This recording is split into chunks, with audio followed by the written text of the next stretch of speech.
Waouh! C'est une méthode qui permet de récompenser le succès et de pas punir l'échec. Bonjour, je m'appelle Benoît, je suis français, je vis actuellement en Savoie.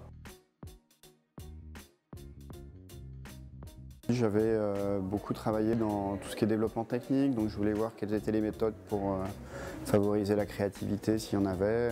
Enfin, il y en a parce que c'est un processus. Donc je voulais approfondir un petit peu le sujet par curiosité intellectuelle et puis voir comment on pouvait mettre les choses en place plus tard dans mon travail. Je me sens plutôt bien, ouais. Je connaissais un petit peu l'approche, donc le fait d'avoir mis les mains dans le cambouis, c'est plutôt sympa parce que ça permet d'appréhender les problématiques que les gens qui vont faire du design thinking vont rencontrer. Ça permet de voir comment on peut favoriser une bonne dynamique d'équipe ou enrayer de mauvaises dynamiques d'équipe, donc c'est plutôt positif pour moi. Alors moi j'ai bien aimé l'approche intellectuelle et manuelle. Ça je trouve que c'est super important parce que c'est plus facile de faire des erreurs quand tu fais du prototypage que quand tu fais de l'engineering pur et dur, quoi. Bien, j'espère.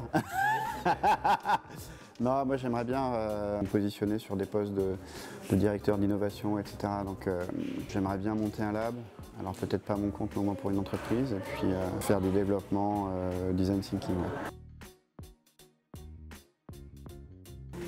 Ouais. Waouh! Le design thinking c'est indispensable à mes yeux car c'est une méthode qui permet de récompenser le succès et de pas punir l'échec.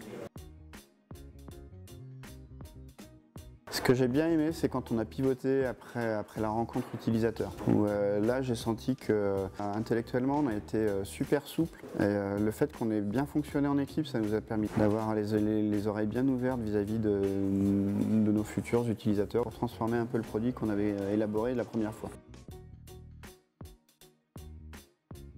Je vais le faire en un mot, c'est waouh! Ouais, je leur dirais de ne pas attendre grand chose. Comme ça, ils pourront accueillir un maximum de choses, puis de se laisser porter par la vague, quoi.